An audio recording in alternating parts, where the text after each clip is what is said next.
This week on the Computer Chronicles, the conclusion of the Computer Bowl. We'll go back to Boston for the final 2 rounds of this 10th annual Computer Bowl to see whether the traditional techies from the East Coast can catch up with the wild geeks from the West Coast in this contest to see who knows more about the trivia of computers and the Internet. Cheers star John Ratzenberger joins me as co-host. The contestants include Netscape's Mark Andreessen, Storm Systems CEO Bill Krause, Starwave CEO Mike Slade, Yoyodyne President Seth Godin, Walt Mossberg of the Wall Street Journal, and Mike Zisman of Lotus. The East is behind, but who will win? The conclusion of Computer Bowl 10 coming up next on the Computer Chronicles. Computer Chronicles is made possible in part by SoftSource Incorporated, publishers of Pro1's Mathematics Tutor in a Box for school year 98-99, including 6 CDs and workbook. And by Z Auction, the live online shopping experience. Additional funding from PC Connection and Mac Connection, the catalog and online superstore with PC and Mac products, toll-free technical support, and overnight delivery. And by Windows Magazine, delivering desktop, enterprise, and internet computing news, reviews, features, and how-tos for a Windows world, because the world runs on Windows. Ladies and gentlemen, welcome to the 1998 Computer Bowl. Here's your host for tonight from the PBS TV series The Computer Chronicles, Mr. Stewart Cheifet. All right, good evening, ladies and gentlemen. We're ready to resume Computer Bowl 10 as we prepare to start round 3 here of the 1998 Computer Bowl. Let us update the score right now. Can we see the scoreboard, please? What is the score as we start round 3? Can we get the scoreboard up on the screen? It is West Coast 80, East Coast 40. Plenty of time, 2 rounds to go here. All right, let me briefly reintroduce our players. For the visiting West Coast team, we have Mark Andreessen, Senior Vice President of Product Development at Netscape. We have Scott Cook, Chairman of Intuit. We have the captain of the West Coast team, technology columnist for the New York Times, Denise Caruso. Bill Krause, President and CEO of Storm Technology.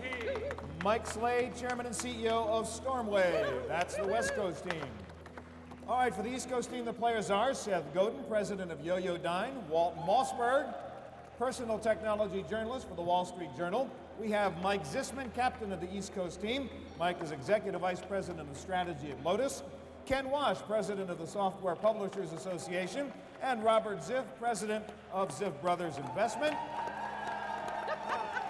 Our judges again, Dan Bricklin and Andy Cunningham.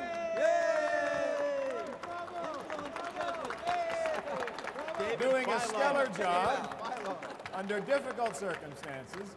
And of course, our questioner, you know him from Cheers, John Ratzenberger. Thank you. All right, John, it's round 3. There's a 40-point spread. It's going to be a good game. Let's get going with the first question. All righty, mime, or as they say in French, meme, is a popular internet protocol used in everything from email attachments to HTTP headers. What does the acronym MIME stand for? Mark. Multi-purpose internet mail extensions. Anybody knows, you ought to know. All right, that's correct. All right. Another 10 on the West. Go, John. All right, many schools and state education systems are striving to provide computers for their students. Of the 50 states, which one has the best, that is the highest ratio of computers per student? All right, Bill Krause thinks he already knows. Alaska. That is not correct. No, that was multiple choice. I know that, but he buzzed in. Oh, he did? Oh, he I'm buzzed sorry. in, so we get to ask the question again. Gee, what East a Coast knucklehead. Gets a chance. They lost 10. You can get 10. Just wait for me. Just listen to the question. All righty. Highest ratio of computers per student. Is it California, Florida, Minnesota, or Massachusetts? So somebody's got to buzz in. Which of those 4 states, Mike? Minnesota. Sorry? Minnesota. That's wrong. It's Florida. Nobody got that one. Can you imagine? You never know. I don't know. John. All right, Electronic Engineering Times recently ran a story about a particularly high-tech object and dubbed it the most common man-made object on Earth. What is the object? Is it a DRAM chip, a microprocessor, a resistor, or a transistor? Good question. Mark? Transistor. That is not correct. Wrong answer. Sorry, it is a DRAM chip. More DRAM chips than anything else. DRAM chips are made of transistors. Right. That makes no sense. Well, Come on. Good point. And so are microprocessors, so... Yeah, but All chips all are right, made we'll of leave it to transistors. Dan and Andy. That's a fair point, but I All wouldn't chips buy are made it. of an transistors. object. Let's have it. It's an object, An not the object. components of the object.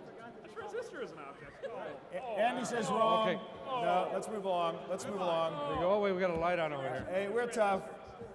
We got For a some light. reason, Robert's light is on, but he had finished the question, Robert. Yeah.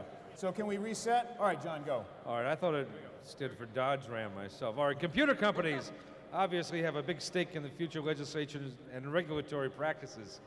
Perhaps with that in mind, many of them donate to political campaigns. But which company gave more soft money to political action committees in 1996? Was it Microsoft, Gateway 2000, PowerSoft, or Pixar? Who was the big money giver, Mark? Microsoft. That is not correct, believe it or not. Gateway 2000, by a considerable amount, actually. Right. All right, let's go. Let's go to our next video question. Hey, it's 80 points, 40 points. That's where we started this round. All right, our next celebrity question comes from John Mitchell. He's president of the Business Printer Division and vice president of Lexmark. Here is his question.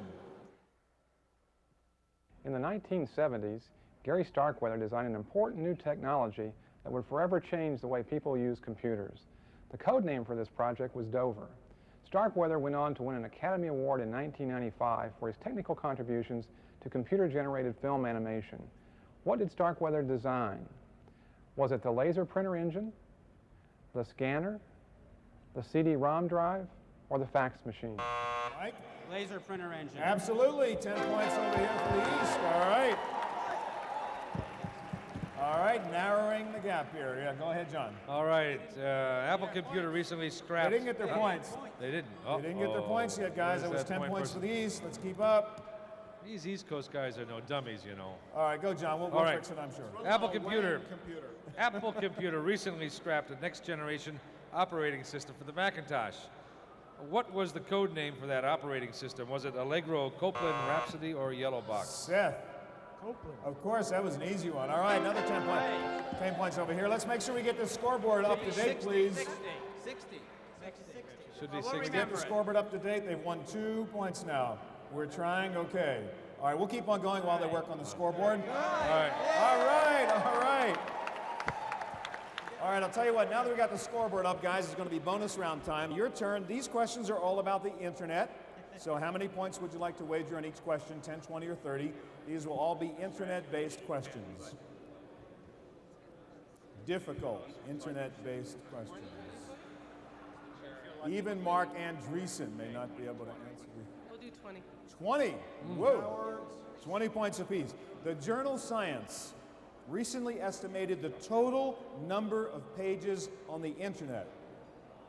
How many pages did they come up with? And I will accept an answer within 50 million of the correct answer. Okay. Total number of pages worldwide on the internet within 50 million.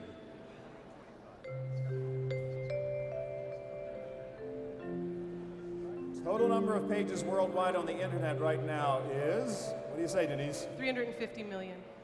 You guys are darn good. That's the correct answer. The correct answer was between 300 and 320. That was fair enough. All right. I said 350.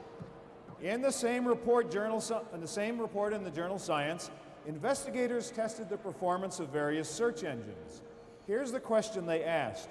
What fraction of the total relevant pages on the internet could the best search engine actually find? Was it 1/4 of them, 1/3 of them, 1/2 of them, or 2/3 of them? What was the performance of the best search engine in terms of what fraction of total relevant pages it came up with?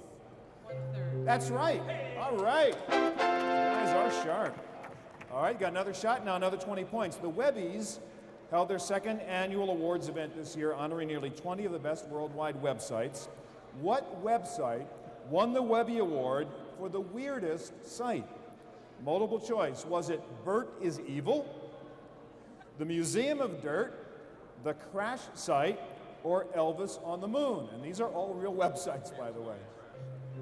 Which one for the weirdest website in the 1998 Webby Awards? 1 of 4. All right, we need your answer, Denise. It is. It is Denise. Bird is evil. All right. Wow. That website, incidentally, was set up by Lonnie Anderson. So, just wanted you to know. Okay. All right, my goodness, it's 140 West Coast, East Coast 60. You'll get your turn on another bonus round soon. John gave them the next question. All righty, the so-called chip-enabled card, or the smart card, was invented by a Frenchman, Marc Lassus. When did he invent the first version of the smart card? Was it 1988, 1978, 68, or 1958? When did the smart card come, Mike? 78. 78 is right. Well done, 10 points. All right, time for our next celebrity video question. This comes from Gwen Bell, founding president of the Computer Museum. Here is Gwen's question. Vice President Al Gore recently announced the Internet 2 project. $500 million has been pledged toward development of this new Internet system by 3 major companies involved in telecommunications. Can you name 2 of the 3 companies? AT&T and MCI. That is not correct. You were so confident. Cisco, Northern Telecom, and Quest Communications are the 3 companies. All right, go ahead, John. Next question. All righty, IBM's chess-playing computer, Deep Blue, was a very fast computer, but IBM's new $85 million computer, called Option White, will be even faster. How much faster? 10 times, 100 times, 1,000 times, or 1 million times? Robert thinks he knows the answer. 100 times. That is not correct. You completed the question, so the answer was 1,000. We'll move on to the next question, John. All righty. Researchers at IBM's Zurich laboratory recently built the world's smallest version of a familiar computational gadget. Was it a tiny pocket calculator, a miniature PC, the world's smallest slide rule, or a tiny abacus? All right, Mark. A tiny abacus. You're right. Whoa. This guy reads everything. All right, John, next question. All right, the Pentium chip has become the standard Intel microprocessor for personal computers. Some of you may have even inserted a Pentium into a CPU slot. When you did that, did you notice how many pins there are on a Pentium chip? You can answer in range. Are there between 50 and 100, between 100 and 200, between 200 and 300, or more than 300? How many pins on a chip, Mike? 100 to 200. Sorry? 100 to 200. That is not correct, I'm afraid. There are 296 pins on the chip. 296. All right, we're out of time for round 3. We're going to wrap it up and continue in just a second with round 4. The score, West Coast 150, East Coast 70.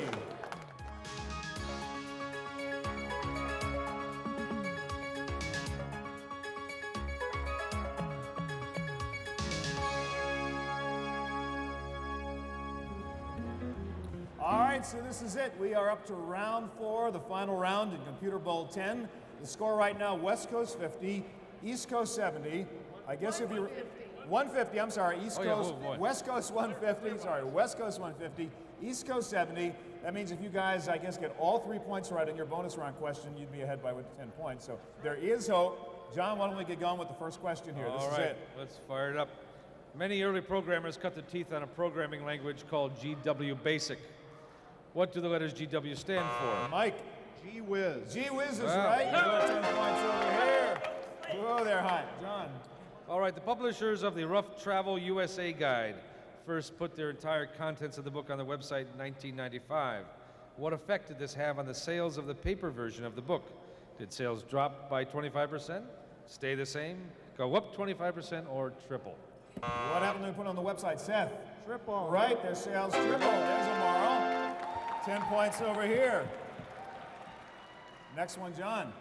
Decision Analyst Incorporated recently compared the productivity of the 50 most populous cities in the United States based on such factors as employment rates, growth rates, use of technology, etc.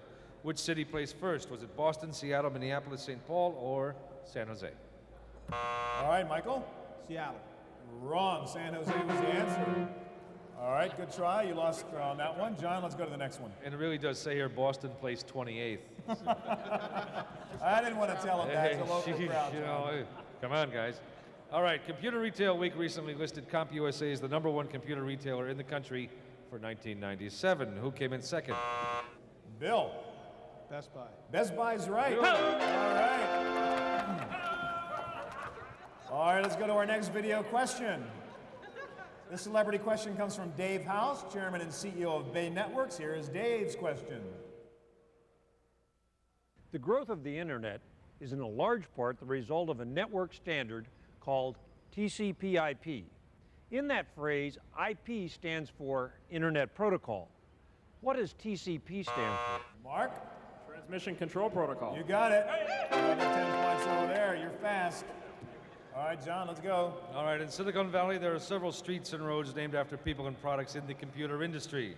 Of the following, which is not a real street name? Which is not a real street name in Silicon Valley? Wasway, Resistor Avenue, VLSI Parkway, or Floppy Drive? Mike? Floppy Drive. That is not correct. Believe it or not, there is a Floppy Drive. VLSI Parkway, there is no such thing. All right, good try. All right, East Coast, this is it. This is your final bonus round. 30. So how many points go to each question? 30 points a question. Sudden death. East Coast, East Coast, East Coast, East Coast. All right. The category is geography. The world's fastest computer is called the Gravity Pipeline. It's being built for research in astronomy. I want to know, where is it being built? Where is it located? Is it Tokyo, San Jose, Cambridge, Massachusetts, or Cambridge, England? Where is the Gravity Pipeline being built? Which of those 4 cities? It will be the fastest computer in the world. Cambridge, England. That is wrong. It is Tokyo. I'm very sorry. Okay. We got time. We got time. Not enough, but we have time. The DigiPen Institute of Technology is a new. The DigiPen Institute of Technology is a new 4-year college. It is the first ever to specialize in computer game programming. Where is this new college located? Is it in Redmond, Washington, San Jose, California, Cambridge, Massachusetts, or Reading, England? The DigiPen Institute of Technology, new 4-year college specializing in computer game programming, is located where? Reading, England. I would have said the same thing, but it's wrong. Redmond, Washington. Sorry, guys. That's what we meant. I know. Begins with the same word. I think that because we're wearing these puffy shirts, we should get easier. Here's an easy question. Here's an easy question for the last one. If you count up the number of information technology jobs in the United States, the following states rank in the top 3 in this order: California 1, New York 2, Texas 3rd. Which state ranks 4th in technology jobs in the country? California, New York, Texas, and then for 30 points. Don't say anything. Your time is almost up, Mike. I'm going to need an answer. Which state ranks 4th? Illinois. Right. Well done. Okay. Very good. That was a tough one. All right, well, we did a little bit there. I don't know. West Coast 180, East Coast 50. It's time to start to focus, guys. There you All go. right, John. Yeah, come on. All right, last year, Scott Adams, the creator of the comic strip Dilbert, posed as a management consultant and succeeded in offering some bizarre advice to a large high-tech company. Which company fell for the ruse? Was it Apple? All right, Bill thinks he knows. Logitech. Logitech is right. You guys are hot. All right, here's our final celebrity question on video. It comes from one of our judges, Andy Cunningham, founder and CEO of Cunningham Communications. Here is Andy's question. Earlier this year in Boston, the first juvenile charged with computer hacking was arraigned. Whose computer system did he break into? Was it an airport control tower, the Massachusetts State Police, Boston City Hall, or the legal seafood restaurant chain? Walt? Airport control tower. All right, well done. Worcester Airport, that's right. John, go ahead. All right. Wired magazine recently reported on a survey in which children were asked, if you had to choose, which would you rather keep, your TV or your PC? The PC got the higher percentage answer. What percentage said they would rather keep their PC? Was it approximately 60%, 70, 80, or 90? All right, so, yeah, Mark? 60%. That's not correct. It was 70%. Well, good try. All right, John, let's get the next one. All righty. Possibly the most famous internet hoax of last year involved the Chicago Tribune column about a commencement address at MIT, and a classic case of internet misinformation. When the story was published on the net, the remarks in the alleged commencement address were inaccurately attributed to a fake. Seth? Kurt Vonnegut. Right. You got it. Well done. All right, well, 190 to 70. Try again. All right, Intel occasionally gives out an award to an employee called the Muzzle Award. For what activity is the Muzzle Award given? Walt? Leaking to the press. Well, what do you say, judges? Yeah. I'm kind of on his side on that one. It's not quite I'd say, specific yeah. enough. What I give kind it of to him, huh? leaking? Yeah, What is the there. answer? Yeah, give it to him. All right, well done. Hey, I know. What's the answer? He's the press, of I course mean, you know. they got to answer these questions in those shirts, for crying out loud. That's a handicap, no Give question. him a break, will you? Oh, was no, the answer? thanks. I got John, give me several. another shot. All right, we don't see too many slide rules anymore in the age of calculators and computers, but many companies used to make and sell the trusty old engineer's best friend. Of the following companies, which one did not manufacture slide rules? Post, K&E, Castell Faber, or Black & Decker? Robert? Castell Faber. That is not right. That is not right. It's Black & Decker. Castell Faber did make slide rules. Good try, though. All right, John, let's go. All right, last year CompuServe was acquired by AOL. Before that acquisition, who owned CompuServe? Michael. H&R Block. That was an easy one. All right, 10 points over here. Objection. Right. It was partially public before the acquisition by AOL. They only owned 80%. Hey, maybe All we're right, even then. I'll take 80. We'll take your point under consideration. Move on. All right. He's a tough one, isn't he? All right, a well-known science fiction novel by Douglas Adams. A computer provided the answer to the question of life, the universe, and everything. What was the name? Mark already knows. Deep thought. Well done. From? Yeah, that's the right answer, but.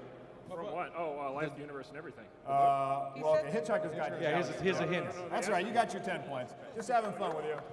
I'm wrong. All right, go ahead. All right, William Gibson has written a fascinating book that delves into the alternative universe lives of such computing pioneers as Charles Babbage and Ada Lovelace. What was the name of the book? Denise? Difference engine. Absolutely right, difference engine. These guys are on again. All right. All right. Well-known industry analyst and observer Esther Dyson recently came out with a book about the new high-tech world we live in. What is the complete... Seth? Release 2.0. Complete title? We did, hold it. We didn't really get to finish the question, and I think, judges, do you agree we should finish the question and give I the others? think you need to finish the question. Yeah, I'm sorry, we didn't finish the question, so John, go ahead. One of you guys get ready. All right. What is the complete title of Esther's new book? All right, it's pretty easy now. Scott? Release 2.0, designed for the computer age. I don't think that's good enough. No, not if we penalize those guys. A design for living in the digital age. We asked her for the accurate, complete title. Is that the subtitle or Yeah. part of the title itself? It is the full title of the book. Just check. John? He's just checking. It's kind of nitpicking at this point, Seth. You know. I mean, go ahead, John. Oh, it's only 220 to 70. Let it go. All right. 2 years ago, IDC did a study of the software business, measuring in dollars the amount sold in 3 different software categories: packaged software, application development tools, and system software. Which category was the leader in dollars sales volume? All right. I saw Scott go. Package software. Package software, of course. That's right. Well, I hate to say it, guys. Time is up. The final score, 230-70. The winners again, the West Coast. Whoa. Congratulations to our winners. That wraps up the 10th Annual Computer Bowl. Thank you all very much for joining us. Computer Chronicles is made possible in part by SoftSource Incorporated, publishers of Pro One software, educational software for young adults. And by Z Auction, the live online shopping experience. Additional funding from PC Connection and Mac Connection, the catalog and online superstore with PC and Mac products, toll-free technical support and overnight delivery.